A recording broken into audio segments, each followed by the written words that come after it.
You know what? I was actually so PE wasn't here. Okay, 2:31. Let's get started. Hi, I'm Chris, and welcome to Whitewashed, Drupal's diversity problem and how to solve it. And this is us from last year. A really good-looking group of smiling folks. I have really good relationships with a ton of people in this picture. However, if you were to describe this picture as an ice cream flavor, what would you describe it as? Vanilla. Very good. And sure, there's some specks of color in there, and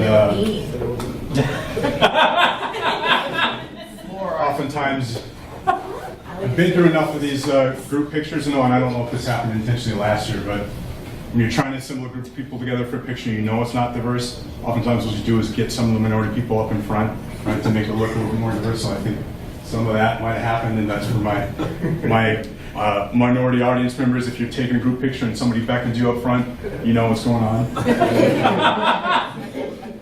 Mix up that group a little bit. Drupal camps, as an overall, are pretty darn vanilla. So let's talk about why, and if there's anything that this group can do about it. A bit about my organization. So I'm with Digital Bridge Solutions. We're a Drupal agency here in town. Started in 2009. We've been hosting MidCamp, or one of the sponsors of MidCamp, since 2015. We work on Drupal and Magento. Some of our clients are below. My contact information up above, my Drupal.org username, and our company Twitter address if you want to tweet us during this session. Feel free to. A couple of caveats. Diversity is a super broad topic. This talk is not going to be super broad. It's going to be a little focused. Diversity has been a very hot topic in the Drupal community over the last couple of weeks. I'm trying to figure out and ascertain what types of diversity are acceptable and what types are not. This talk is not going to cover any of that. This is going to be very straightforward. And in preparing for this talk, I was actually thinking that here I am going to go into this group full of probably largely white people. I'm going to talk about diversity and race and privilege, and probably everyone's going to have a big exhalation of relief. You're like, oh, well, at least it's that, because that's something more comfortable than some of the other topics that have been discussed in the world in the last week or so. Other caveats.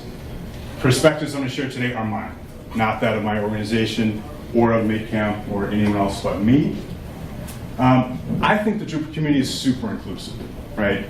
And it's not necessarily diverse, but I think the Drupal community goes out of its way to try to create a safe place for people of all various different backgrounds, which I think is really good and really commendable. Cussing alert. So my coworkers know this about me. Sometimes when I get excited about something or passionate, I'll swear. And this is a topic I'm passionate about, so I don't intend to offend anyone, but if I happen to swear during this, it's just something that happens, so bear with me. This is a safe place. I'd like to engage in some courageous conversation in a very safe and affirming environment. There are no stupid questions. I'd like to get into some Q&A and have that be very safe and acceptable. And a lot of diversity talks tend to come across as almost making, if you are a straight white male, making you feel like the threatened group. I want this to be a very safe place for white men as well, right? White guys are cool in here. Some of my best friends are white men. That's an inside joke for the minority population. No, but in all honesty, I do have a very special relationship with white males. My father's a white male. This is him in his 30 years too late midlife crisis car. And as you can see, he's super white. White guys are cool with me. So we'll talk about 4 things. I want to talk about what the big deal is with diversity, how diverse is our community, the Drupal community now, why the agency world is so white, and then solutions. Hopefully get into some solutions around this. Objectives. I'd like to have just a frank, respectful conversation about diversity in the Drupal community, and I'd like to talk about sharing of ideas about how us collectively can make our pipelines more diverse. So if we do those 2 things, a very successful session in my opinion. So I'm good to you guys, and away we go. what's the big deal about diversity? So oftentimes diversity is talked about using the context of morality, like it is the right thing to do, or it is the humane thing to do, and perhaps, so that is certainly true, but what is often missed about this is just the inherent value that is created when you get diverse groups together. And there are tons of research that to support these points. Diverse teams outperform more homogenous ones, right? So they're smarter, they're more creative, they solve problems better. And diverse companies perform better. There's lots of data around that as well. Diversity tends to create constructive dissension because you have different ideas competing, and that's usually a good thing. But there's lots of evidence that shows, like when somebody that's different from you suggests an idea, it makes you think about your own idea more. It makes you think about your own conviction, which is good. And diverse companies do a better job about just serving a diverse user base. So like those 4 things are like facts. There's tons of data information about them. I've got some citations below. So we should all like feel and recognize that diversity is not just something we do from a morality standpoint, but something that actually helps organizations perform better. Some data from dollars and cents standpoint.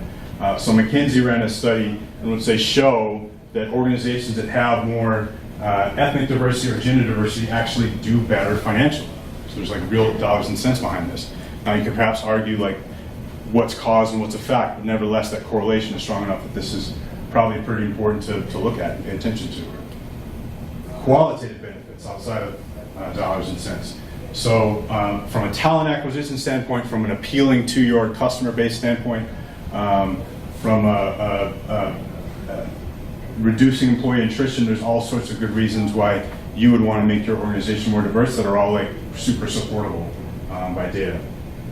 And like what's really important as well is that clients are starting to demand this, right? So Hewlett-Packard last year put out their chief marketing officer put out a memo to all of their agencies, all their ad agencies, that basically said at Hewlett-Packard we sell lots of computers and lots of printers, and women buy a lot of our shit, right? And so they're saying women buy a lot of our stuff. We should probably start looking more like our customer base.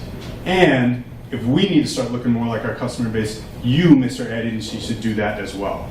So the CMO sent out a letter to all their ad agencies and said, I'm giving you guys 12 months to increase the diversity within your leadership teams.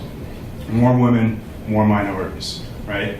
And believe it or not, those of us in this room are probably a lot closer to the ad agency world than we think.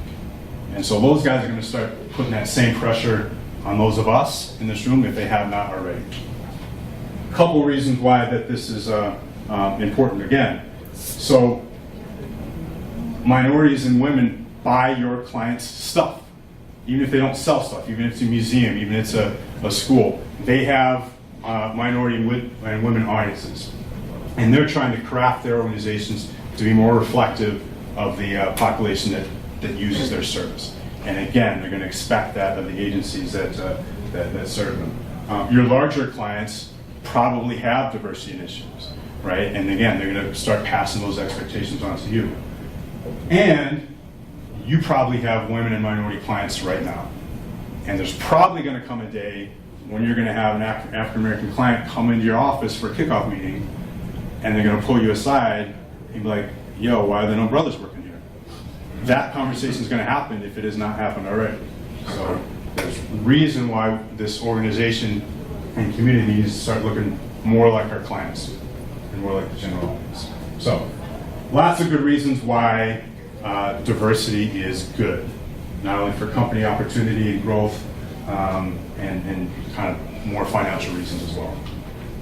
How diverse is Drupal? Not very. And there's not even a lot of stats out there, but all you had to do is kind of come to camps and look around. In Drupalcon New Orleans last year, 23% of the population attendees were women. 19% of the speakers were women. And again, in the US, approximately 50%. We have about a 50% distribution between men and women. So again, women are very underrepresented in the Drupal world. and certainly even more so in speakers. Drupalcon doesn't even keep stats on minorities, at least not that I could find. My guess, I don't know if anyone here wants to venture a guess about like minority representation at camps and cons. I'm guessing it's high single digits, maybe low teens, right? Does that feel about right? So that's probably about where we're at now. How does that compare with the rest of the tech industry? Well, kind of about the same. So there's been lots of studies. This one has some statistics by USA Today that show gender diversity in the overall tech industry. Women making up only about 30% of the population. And then for ethnic diversity, just about every minority group is underrepresented in tech. The only exception being the Asian community. So in every area where minority groups and women are underrepresented in this space. So we get to say, well, maybe the Drupal community isn't really an outlier in tech. Let's talk about trends overall. So STEM jobs overall are increasing. There's lots of wealth and opportunity being created in this field. I think there's statistics that in the next 10 years, STEM jobs will grow faster than non-STEM jobs, right? So 70% growth in science, technology, engineering, math jobs, 12% for non-STEM industries. Yet tech companies are missing out on this on diverse talent. There's actually way fewer women computer science engineers than there were like 20 years ago, and that decline is dramatic. And it's kind of really weird, but it's kind of evidenced by movies like Hidden Figures, where like there were women in math and women in engineering before, and it's just not happening now. There's lots of interesting theories about why that is happening. And there's a decline in African Americans pursuing STEM degrees as well. So you have this greater opportunity growth with smaller participation from diverse groups, and that creates a problem. Tech giants really suck at this. Like in Silicon Valley, there's like some just flat out embarrassing statistics that came out that show like your top 5 companies just really stink at this in Silicon Valley. Low single digits across every minority group for these top five companies. I think Twitter, yeah, like they didn't even participate. They didn't even publish statistics because they're probably that bad. Tech giants are pretty bad, especially with minority women. Really, really bad. So this lower bar on the right is women from underrepresented minority groups, and like they're just under 5% for just about all those companies. So sort of we can say in Drupal, like, we don't suck as bad as some of these other groups, and that's probably not worthy of a pat on the back, but there's other organizations out there that are doing much worse at this than our community is. Why? What's going on here? So this is a survey that was done amongst people in the Silicon Valley area. You can see a difference between how men and women respond to the question about why is diversity a problem. Most men tend to respond and say, well, it's a pipeline problem. There's not enough women or minorities going into tech. Whereas women will typically respond and say, well, it's either hiring, unconscious bias in hiring, or there's just not enough role models out there. People that look like me that I can look up to and get mentored by. I would probably argue in this case, everybody's right. Like there's all of those things that are the issue. It's a pipeline issue, it's a bias issue, it's a lack of role models issue. Lots of perspectives on why we have this issue. Is that where we're going? Is programming going to become the new norm? Is that going to be what all our offices look like in 10 years? I should hope not. Some of our offices maybe already look like ours. I certainly know in our organization we can do a much better job there. But that's certainly where we're headed if we don't start addressing these issues. How's everybody doing so far? Thumbs up. All right, cool. Why is the agency world so white? So traditional ad agency dynamics, I'm not talking about digital necessarily, but traditional ad agency dynamics, lots of history there that kind of creates this self-fulfilling prophecy of multiple generations of white males working in these places, because the biggest agencies were started by like white guys back in the 40s and 50s, and they're still kind of growing, and like, you know, they're still like got the president's name up on the wall, the guy that started it. You know, this is the Young and Rubicams and Satsis, and like it's just like decades and decades and decades of old white guy leadership. So that kind of creates like this self-fulfilling prophecy in the ad agency world. Culture fit. So in organizations that work a lot together collaboratively around ideas and don't necessarily produce a widget, culture fit's really important. Being able to talk the same language and understand another person. And if your organization is largely white, then you're going to continue to probably self-select for people that fit in with that environment.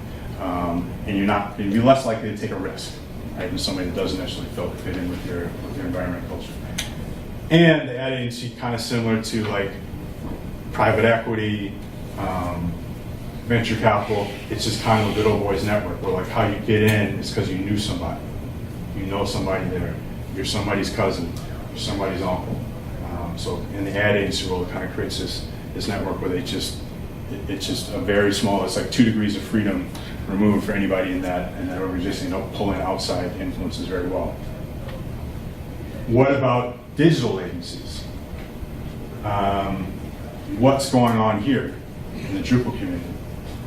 So I have a hypothesis that I'm going to try out, and my whole kind of talk hinges on it. So if I'm wrong here, it's going to be very interesting next 20 minutes or so. I would love to see a show of hands of people in the room, whether you're a developer or project manager or you're in QA or whatever, if what you do now in the Drupal space is something you were formally educated on and went to school for. Show of hands for whom that's true. 4 or 5. What about the other way? Show of hands from people who what you do now is not something you were in school for formally, not something you were formally educated on, something you kind of came into. Majority of people here. I would ask you to keep your hands up, if you don't mind participating in a little game, a little discussion. So I'm going to pick on Chris. So what was your educational background? How did you get into this space? My educational background was mass communication with a focus on advertising. My minor was sociology.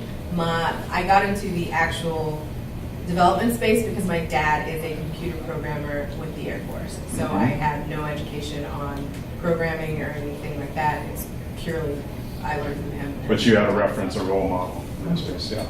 Gentleman in the green sweatshirt, if you don't mind. I went to school for fine art. I was a sculpture major, and I got into computers because I was the janitor at a print and publication shop that produced a local newspaper, and they wanted a website. And they were like, you should build a website. And I said, okay. And how did you know at that time that could end up being a career that would actually allow you to pay rent? I did. I got into it not intending for it to be my career. I was definitely going to grow up to be a starving artist. And got into the computer stuff, and it kept paying, and I kept doing it. Yeah. Joseph, how did you get into this space? My dad was a computer guy, so my education was financial mathematics, not totally related to what I do now. So we were one of the first families in our town to have DSL, and my dad had an extra computer. A friend of mine wanted a website, so I made a website, and I stuck with it. And how did you know at that point that there was a potential career out there, potentially in making websites? I didn't. That's good. I kind of kept with it and kept getting people interested, and then people started paying me. And then I realized I was really good at doing this, and there was a lot of demand for it. So it took me some time to realize I could make a career out of it, but that wasn't why I got into it. How about one more in the back? You want to share something about how you got into this space? Me? Mm-hmm. I started making edits to my Angel Fire website that I had when I was about 11. And I remember when CSS first was supported by Netscape. And I learned that the way that I ended up finding out that you could be able to do web stuff was when I started hanging out with people who were building sites in Drupal 4.7 and 5, and we're getting clients, and we started working with them. Mm-hmm. So in several of those stories, there's a common theme of this new kind of thing you're interested in. You're not quite sure if you can make a career out of it, but you try it. You make a leap. You go for it. And I think there's an underlying current there that those of you who did that probably had some understanding that there was like a fallback plan. There's a safety net. There's something else you could do if this new thing didn't work out. Not for everybody perhaps, but for a lot of folks. Safety nets are super important when you're going after to do anything risky. Those of you who know me well know I have an interesting hobby. I do flying trapeze. It's a circus art. Safety nets are super important there. I'll show you a quick video for those of you that may not know what flying trapeze looks like.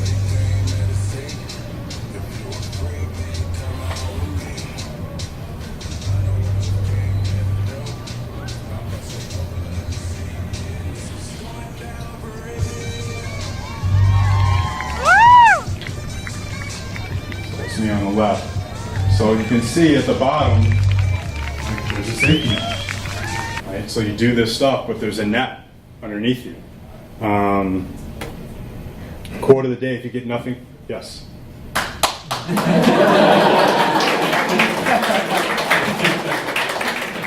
Thank you, Jen. Quote of the day, you can try cool shit when you have a safety net. Right? Right. So Chris, I'll preface this by saying I tend to agree with your hypothesis. I know there's a lot of people when you talk diversity and you suggest that part of the problem is a socioeconomic problem rather than diversity along other dimensions. Yep. They get really upset about that. But when you're talking who has the safety net, that is entirely coordinated Totally. to socioeconomics, Yep. not to any other attribute of you as a human being. Yeah. I personally, I don't get upset when socioeconomics becomes part of the diversity conversation. I think it is part of it, and that's part of the point that I'm trying to make here, is that most minority groups don't have a safety net. And especially, there's a lot of minority groups who are still going through that first or maybe second generation of college. And if you're a first generation college student, the thing that you went for college for, you fucking do that thing. Like, you don't take a risk because people sacrifice for you to go to college. So you do that. So I would argue that's a big part of the reason is like when you're in the space, you're in a minority group, you're not as prone to risk career-wise. If you go to get educated for something, you do it. If you go to accounting school, you become an accountant. If you go to math, you become a mathematician, right? If you go for whatever, you don't have the luxury of making the leaps that a lot of us in the room have done, and that's in essence privilege, right? The ability to make a leap and have a fallback plan is privilege. Amen. Something. Right on. So that's what I would argue is a big difference. So part of what this community needs to start doing, I would advocate, is creating these sorts of safety nets that reinforce to people that there is an actual career here. There is something, it's not a big risk. There's opportunity here. There's a pathway to a livelihood here that we can start communicating and letting people know that it's not a huge risk. It's not letting everything on the line. You do have some structure and some stability there. Thoughts, discussions, violent rejection of that hypothesis? Sir? I don't disagree, but I just would push back and say, is that really the perception? Because it seems to me that the popular press right now, tech jobs are like the hot thing. And to convince people that it's a viable career. Tech jobs, yes, but like web development, no. I would argue that our educational system does like a really shitty job of producing web developers. They do a shitty job in general. I would say that it's not really about don't have a safety net. I think it's a lack of opportunity. Because the thing is that unless there's somewhere to go, you're stuck where you're at. And I think there's opportunity that probably oftentimes people of diverse cultures may not be aware of. Or that's denied you. Or that's denied you, yes. Yeah. I just like to add that also the network is a big piece of this. Totally. I think something that's overlooked is the fact that many people hire known quantities, people who they're familiar with, Yep. they went to school with, who look like them, who go to church or synagogue, or who, play video games with them, and they look like them. And so I think those are the people you're comfortable with, those are the people you're going to hire. I think the reality is that if you don't have friends of color, if you didn't room with friends of color in college, if you went to college, if you weren't in fraternities with people of color, those are not going to be the people you're hiring. And so I feel like that's another layer to this piece, is that if they're not your associates, then you're not going to be looking to them to join your organization.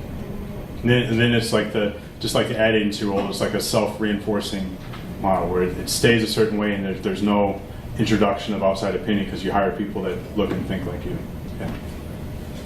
But just wondering if you can kind of add more to this about, you're saying like you're taking a risk, which I think makes sense. But what is the risk that you have in mind? Like from one perspective, I think web development is a thing that is fairly low risk because a lot of people have access to some kind of computer that they can self-train on. And they might need other resources to get going, but they can probably do that in sort of limited capacity and see if it's something they want to do, or at least might have interest in. So and that's not a high risk, but I can understand that there will be other high risk things. So in terms of safety net. Yeah, I think it's low risk to experiment in it if you have access to a computer, but to turn down a high-paying or stable job and say, no, I'm going to go chase this thing. I'm going to go try to be a web developer, even though I'm not really sure that I can make money at it. I'm not really quite sure how, but I'm interested in it. I'm going to try it. That's the leap or the risk I'm talking about. Yeah, go ahead. I work with a lot of the younger crowd to get them interested. And what I see here is the intimidation. Totally. I'm not smart enough for it. I'm not going to be able to do it. So they're not going to take the risks because they don't believe in themselves.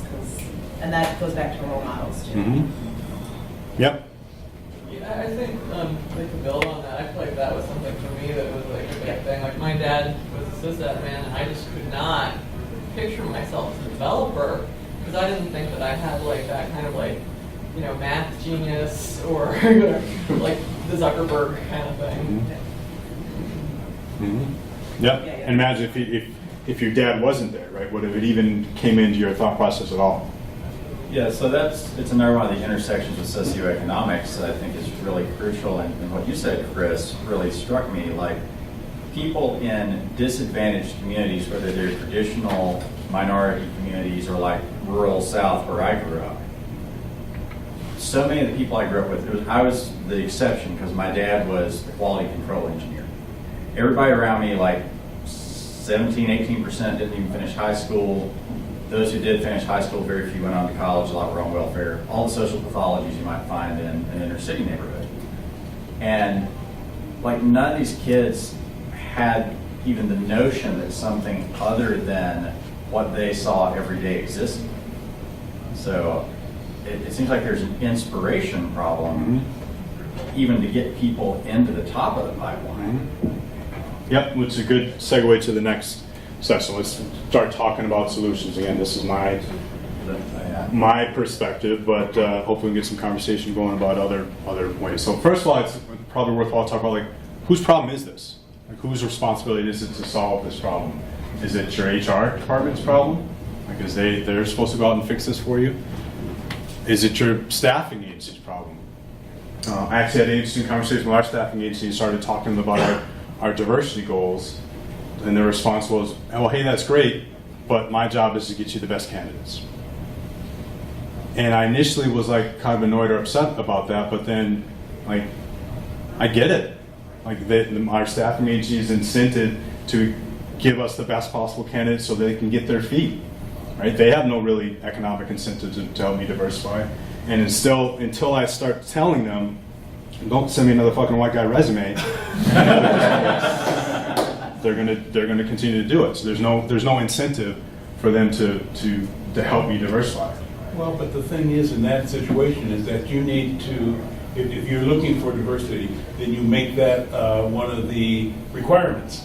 Because when they say they're giving you the best candidates, well, you need to define to them, to you, what is the best candidate, rather than what they assume or what they think.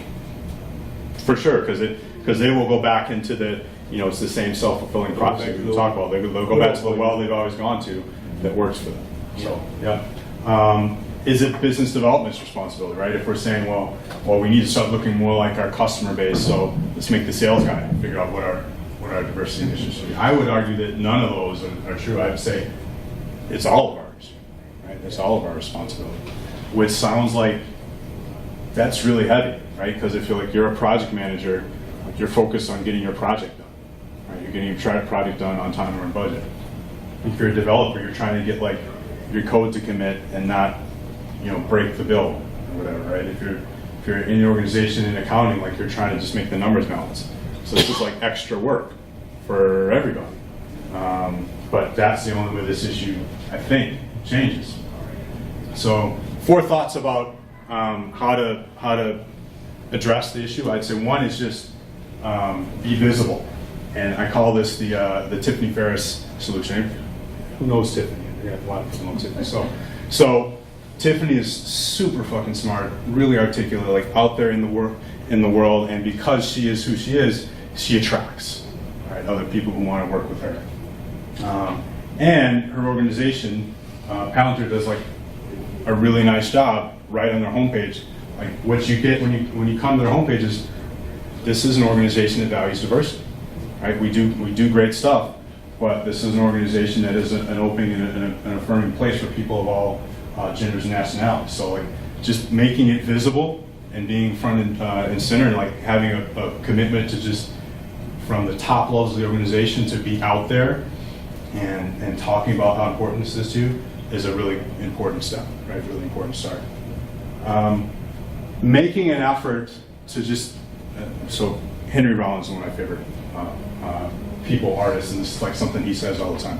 Make it cool for somebody else, right? Go out of your way to, when someone gets into your recruiting pipeline, to try to make them comfortable. And that's from the very first welcome when they come in the door, if they're from some upper underrepresented group, that you go out of your way to try to make sure that they're comfortable in your environment, right? Try to be as welcoming and open to them, and let them know that you want them there. That's a really important step. Calibrate. So if you actually do end up hiring somebody, check in with them often. Say, hey, how is this working for you? How does this environment feel to you? Are there things that we can do in this environment to make this place more comfortable? Continue having that calibration conversation. Mentor.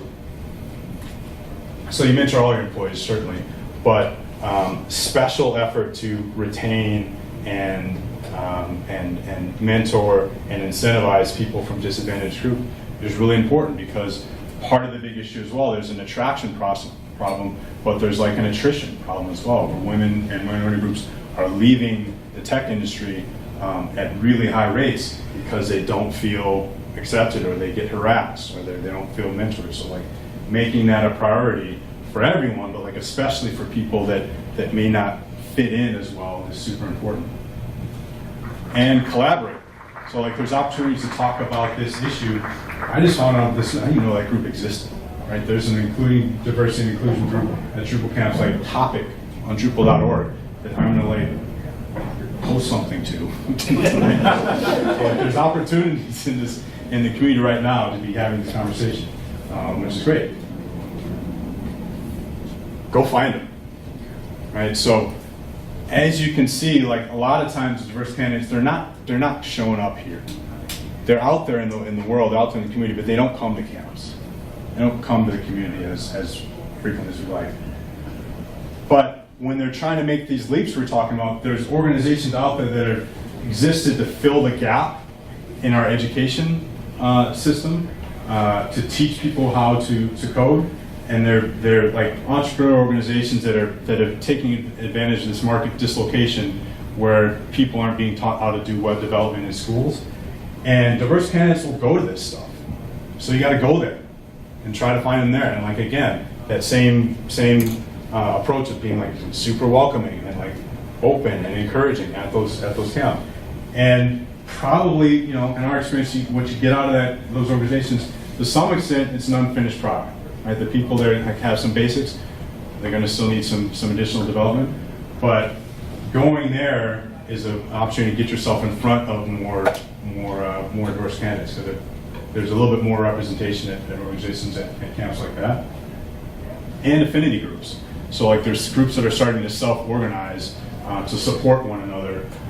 There's the Girl Develop It organization. They have a chapter here in Chicago. Coding While Black, another organization here in Chicago, trying to create affinity groups. So just being present and like letting those organizations know, hey, we exist. And if you guys have candidates that would be good for our organization, I'd love to meet them. Right? Just kind of going out and supporting those groups. That'll help you find people that are kind of sort of already in this space but may not be showing up to Drupalcon. And then finally, what I would argue is most important is go build them. Right? So there's all sorts of organizations up here that we partner with, or we spend time with, that teach technology skills to youth.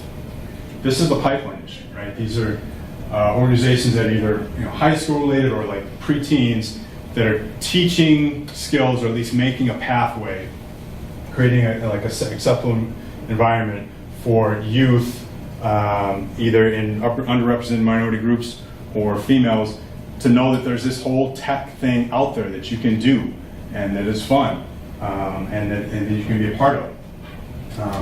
And this is like, these are like preteens, right? So you're going to go invest your time into these programs and try to work with some of these kids, and you're not going to see the benefit initially. And that kid may never come up and look and ask for a job with you. And if they do, it's going to be like 6 years later, right?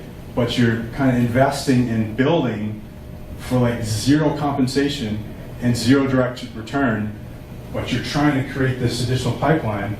So yes, that's a huge ask of like trying to get you guys to go out and spend time in these organizations and not get anything back and not get paid for it and not see the benefit for several years. Who does that? You guys do. That's the kind of a point around Drupal, right? It's like we build this cool shit and we give it out to the community for free. Because we're interested in making the community better. So, you guys do that. Discussion. Okay, if you're going to take away 4 things from this talk, safe spaces are not enough, right? So just being in an open and inclusive environment does not create diversity in and of itself. Diversity is a journey and not a destination. You have to put effort into it and continue. Create and support safety nets. So again, it talks about part of the reason why we don't see a lot more representation in the minority groups and community, because there's perception of risk, right? There's no safety net. So supporting those organizations, the educational groups that are creating those safety nets, or creating those as some of your own, is really important. This is your problem too, right? Even if you're not in HR, this is something that you have the ability to influence and should care about. And addressing the pipeline issue, it's like super Drupal. That's like what Drupal people do all the time, is you contribute effort to something and you don't get economic return back from it. Like that's kind of the premise of this whole open source community thing. That's what we do. So this is something like this should come very naturally to us. And Ash Dryden is super like she did this amazing presentation. It's like 10x as good as this one at DrupalCon Portland. The link to it's there, so go check that out as well. My contact information, Twitter information, feedback link. Don't forget to sprint. What other discussion points do we have?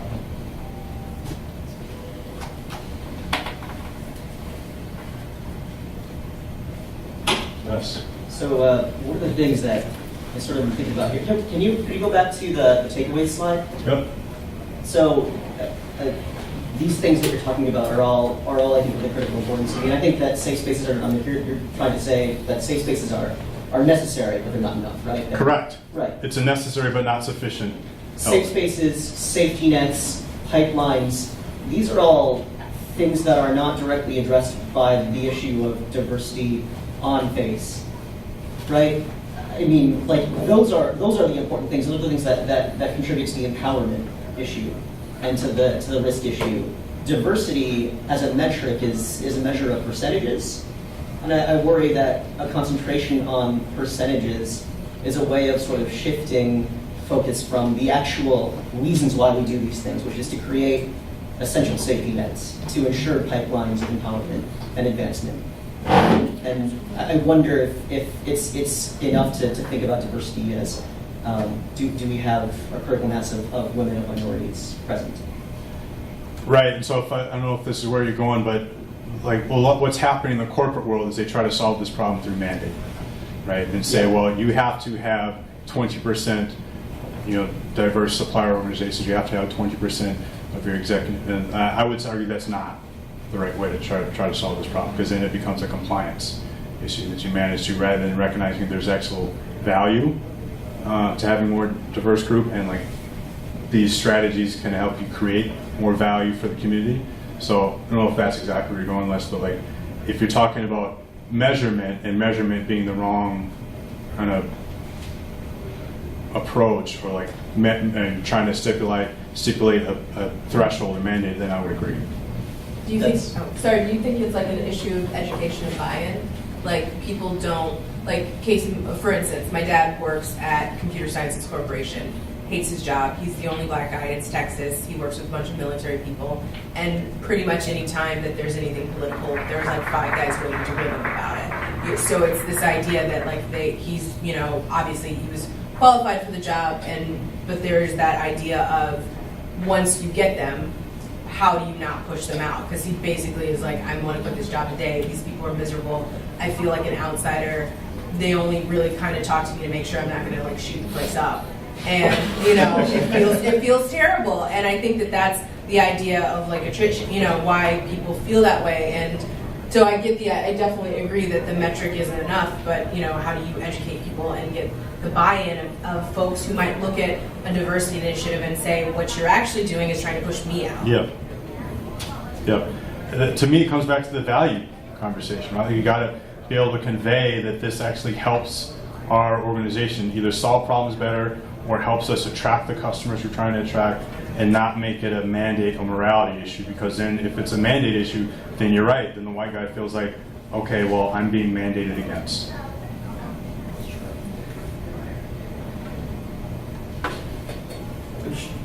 You ended on the note about the community, and I think the word community is a little bit problematic and means different things. There's like the developer community, and there's the open source community, which aren't necessarily the same.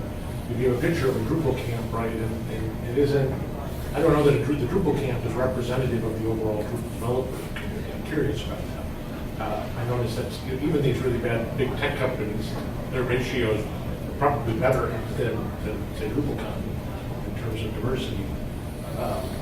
Maybe not. The big tech companies are worse, for sure. As to whether or not Drupal in the double digits, or about 20% there, whereas diversity in Drupalcon was, we were talking single digits. The company ones were like 20 to 30% Asian males on all of them, which were not included in the minority, the low minority. I think part of the problem is exactly what you said, when how do you define the community? Because I see that even, I get the sense that a lot of camps are more diverse than Drupalcon is. But if you go session to session, the PM session will have every woman in the place. Totally. The back-end PHP development session, there's like 2 women. So, and I think the people who come to camps tend to be a little bit more the developer-y kinds of people. But that's bad if we're not creating opportunity for people who want to do that, or if we're pushing people out. It's not bad if women are intentionally selected into those because they want to. Yeah. And I don't know how we accurately assess that without just making a pile of assumptions. Yeah. This is sort of true, but the point I was sort of getting to is that sort of hiring at a Drupal shop is different than getting people to volunteer their time to be part of a Drupal community. And where diversity, an added complexity here is you mentioned the word privilege sort of at the beginning. To some extent, participating in an open source community seems like, a privilege for people with a safety net. To some Above and extent. beyond the career choice, right? To some extent, you're right. So, I mean, there's one net risk to get a job in this field, but there's another risk, which is to devote extra time to be a member of the community. We got to wrap up. 2 more, real quick. I mean, I think there's also kind of a thing where you get a picture of people who come to events like this aren't necessarily all the people that are doing these jobs. For sure.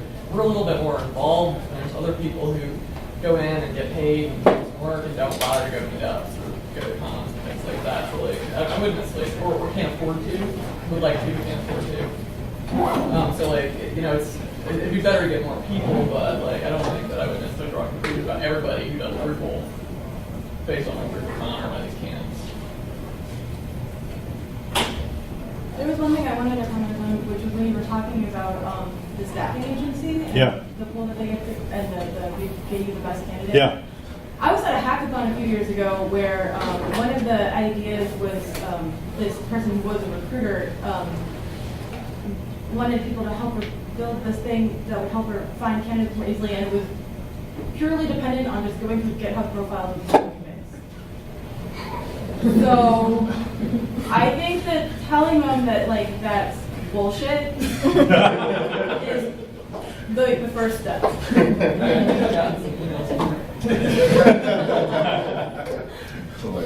Well, I actually have a practical example of the culture fit. Sometimes when you're going for culture fit, that means fitting into the culture that's already there, which is kind of the opposite of diversity. A practical example I had in a previous job of mine is that they interviewed several candidates, and there was one candidate, I'd say, that who knew a lot about what they were doing, but there was one who had who everyone liked because they had a closer culture fit.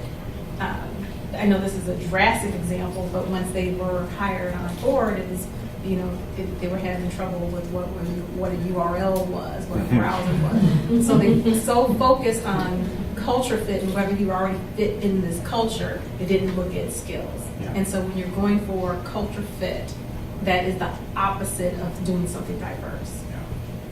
Agreed. We're way over. Thank you guys so much for participating. I'm happy to stay after talk more.